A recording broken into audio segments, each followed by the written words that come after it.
welcome to Chop Shop Motors. My name is Clay, and I'd like to take you, kind of give you a little bit of a peek into what's been happening on the 32 project and kind of where I'm at as far as trying to problem solve. So not making tons of headway, although a huge piece of progress happened, and I'll show that to you. But basically, I'll show you some of the decisions I'm trying to figure out, and let you ride along. A lot of times when these videos like this happen and people are doing them, they show you where they landed and how they solved it, and it's always fascinating to watch how creative they are and how they can kind of nail it right out of the box. Well, for me, I'm kind of a trial and error, so I usually come up with multiple solutions before the one I actually land on. So I'll show you a few of those that I'm thinking about and just give you a peek into kind of what goes into sorting out something like putting a 32 pickup out of scrap onto the road. So let me show you.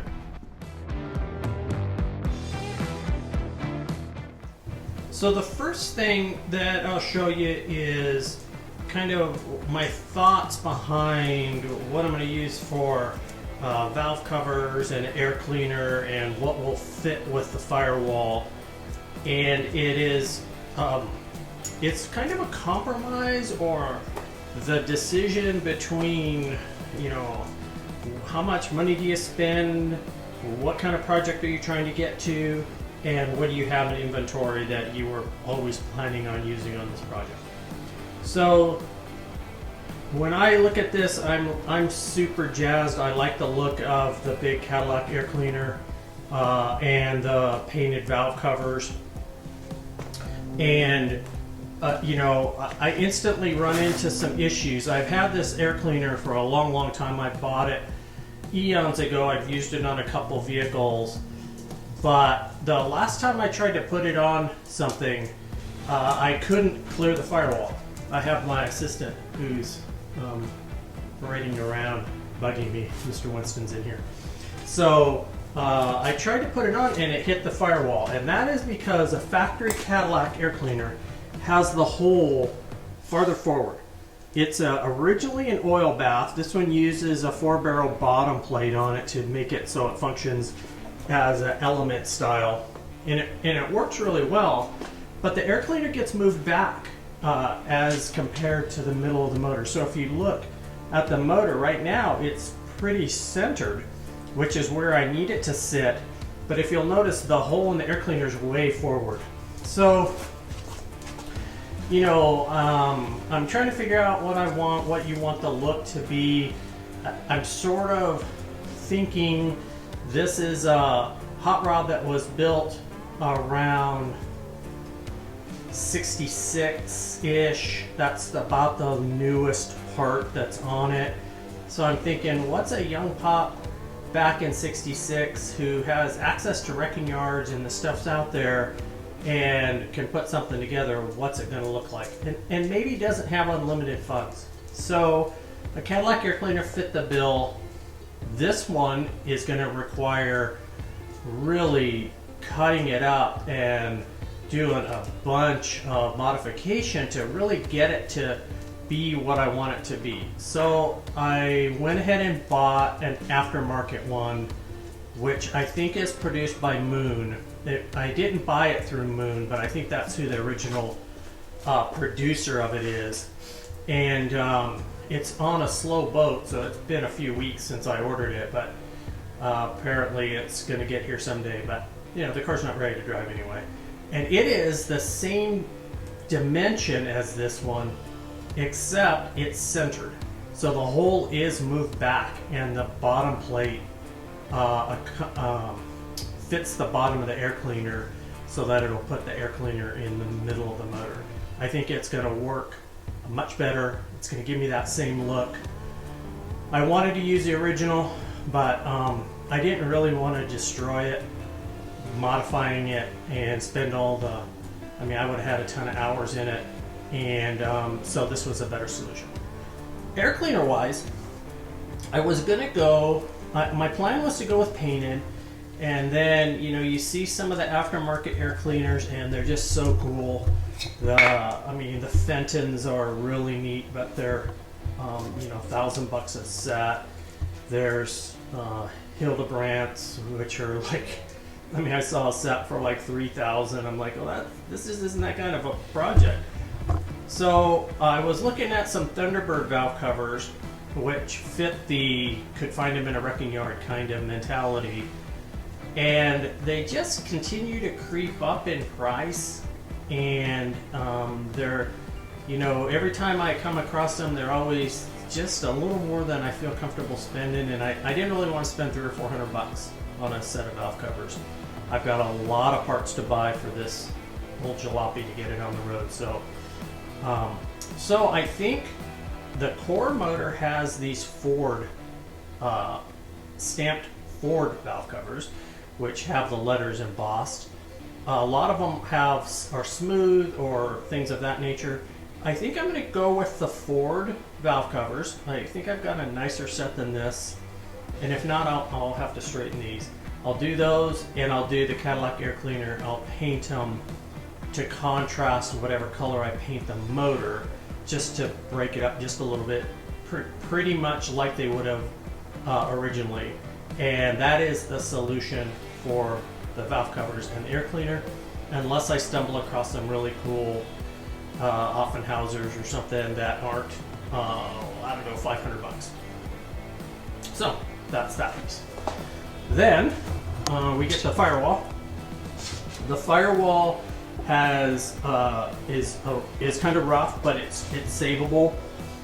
I cut the Firewall to move it back. I don't know if you're gonna be able to see it, but it's cut to move back to clear the motor. I'll move this bottom in a little bit more, just to make sure I have enough room in the distributor to get access to the cap and everything, and to adjust the timing. I don't know that I'll make it flat, because when you make it flat, every inch you move it back is an inch of foot room, and that is problematic in these trucks.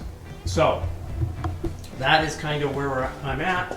The next true project is going to be fixing the feet on the Firewall, cleaning it up, welding up any bad spots, and welding up the setback of the Firewall itself at the lower portion. So a lot of work on the Firewall to make it what I want, but it should be fine. What you see hanging on it is a set of original Anson pedals, and these use this dual master cylinder. It's not a dual master cylinder, it's a single master cylinder, but it's got a master cylinder and a clutch combined to have a single reservoir. So it's a mid-60s, early to mid-60s, probably actually 61, 2 or 3 style GMC clutch and master cylinder.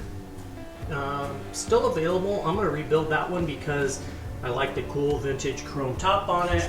It's if it saves, which I think it will, that'll be a cool addition.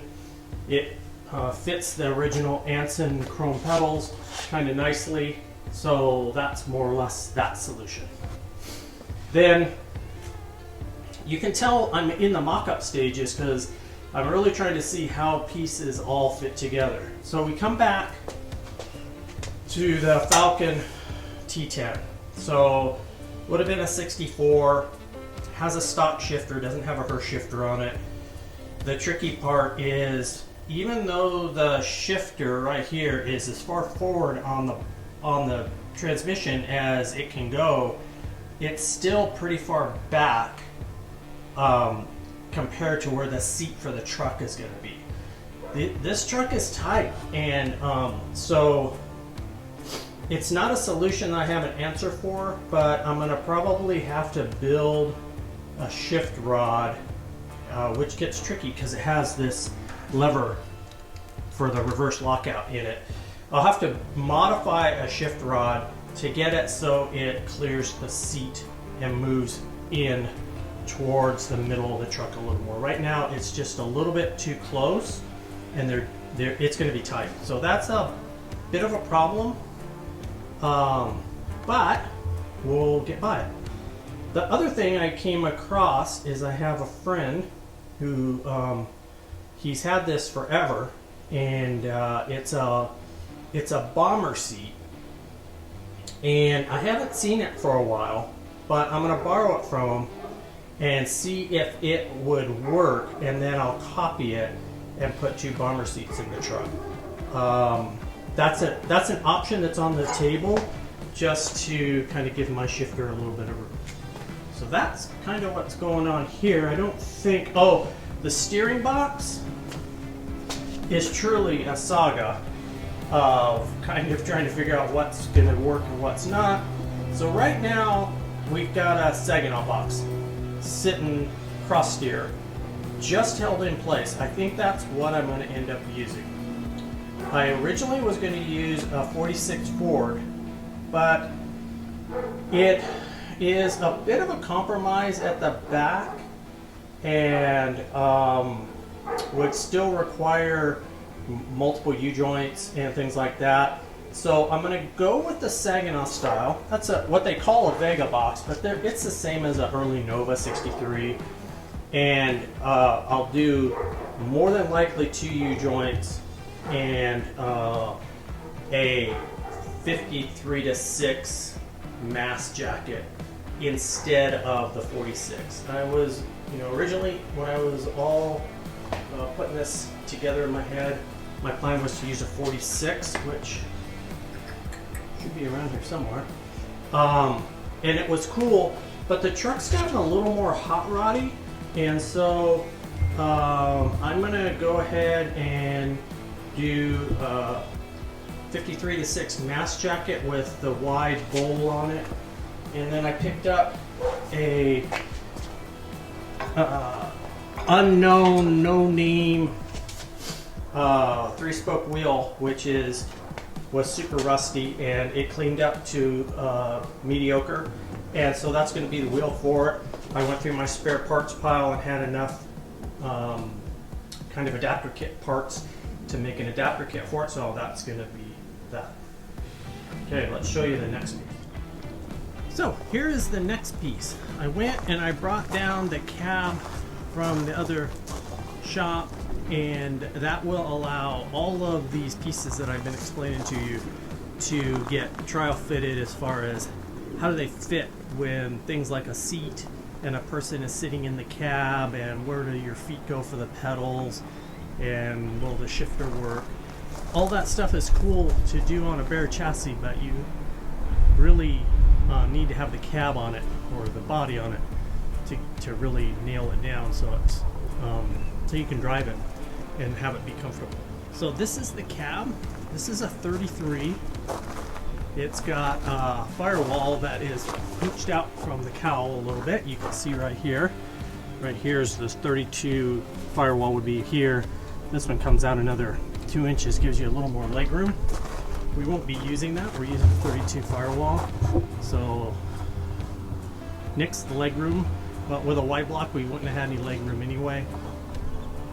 33 and 34 were built on a longer wheelbase, so that extra wheelbase allowed them to stretch things out a little bit and make some adjustments for things they'd learned as they were, building these trucks. Between 30, 31 Model A, then 32, they realized they need just a little more leg room. So this is the cab. It's what I have. It is a long way from Cherry. Up here, you can see that. Let's see if I can get a decent enough angle here. It has had some road rash. So this truck got on its side at some point in its life, and that's what doomed it. The frame was pretty mangled, but the frame was on a 37 Chevy frame. Needless to say, the truck was a bit of a compromise, probably in safety, and I hope nobody got hurt, but it was pretty sketchy. So it got drug on its side here and dorked up the cab So it's going to need some pretty extensive work here. The door, top of the door line is down, so the door took some of the heat there too. Back of the cab is bowed. You can kind of see we're going to have to do some pretty major work there. And I'm just not quite sure exactly where my line in the sand is on this project. It continues to move and creep, so I want it to be cool. I'm conscious of, you know, the dollars that get thrown at it, but you know, everybody deals with that on a project. This side's nice and straight. The cowl is really nice, so that's a good thing. The cowl lid, I bought a used vent door for it. It's not as nice as the cowl is, but it'll save. Windshield frame is there. Its glass isn't too broken. I mean, it's broken, but it's not broken because of being tweaked. It's probably just broken from the impact. I think the frame is plenty straight there, so we'll check it. Sorry about the airplanes. We should be used to that. Obviously, people are traveling a lot more. So that's kind of the shape of the cab. I'll show you the doors here in a second. The dash is super creative. It's not. It's almost like it's for a right-hand drive. Oddly enough, the way it's made, it's kind of cool, but it's not going to make the program for this truck. So somebody was pretty crafty at some level, but we're going to pull it out. It'll get lightened up, and it does have some of the little covers, like the covers that go inside here. I don't know if you can kind of see on both sides. Those are there. The ones up here over the A-pillars are there. The rear window garnish molding is still there. All pieces that make it a little faster to put together. Okay, let me show you the doors. All right, here are the doors. Fair amount of graffiti on them. This is the left door. You can see the top. Imagine you can probably see the top's bowed down. We'll have to straighten it out. The bottom's a little crunchy down there. You know, if I look at them fast, they're okay. But I mean, honestly, when you look close, there's a lot of areas that were damaged. The handle pushed that door in when it landed, so there's a bunch of distortion here that needs to be worked.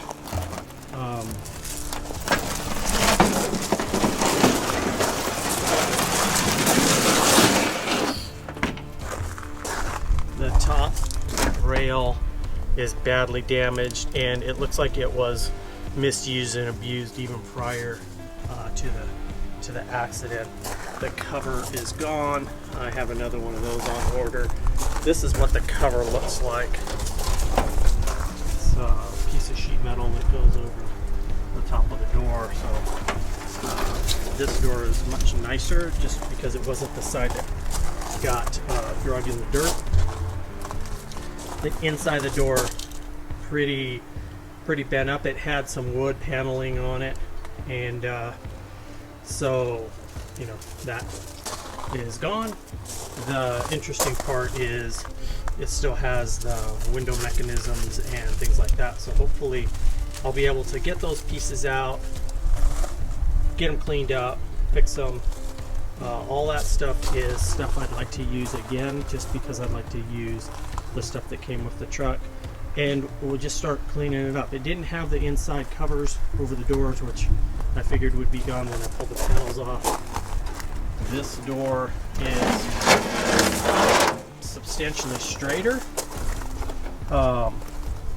from probably every aspect. It's got all of the pieces on it. It doesn't have the cover either, but it doesn't have the window glass mechanism in it. So, you know, pieces missing, and have to do some hunting and searching. The interesting part, I'm sorry I'm probably jostling you around. The interesting part is this piece of surgery down here where it looks like a circular hole saw about 18 inches went through part of the door. So I have no idea. It's metal and it's welded up, it looks like, or I don't know. It's so interesting. I don't know what that's all about, but it is really crazy. So God only knows. The history of old hot rod parts is fascinating. So that is the door on the inside. It looks decent other than the gigantic hatchet wound, and that is kind of what we brought home this weekend. So I will give you an update as things start to happen. We've got some other projects in the shop that are higher on the list, but keeping you posted as we accumulate parts. I'm Clay for Chop Shop Motors, and we'll see you on the next project.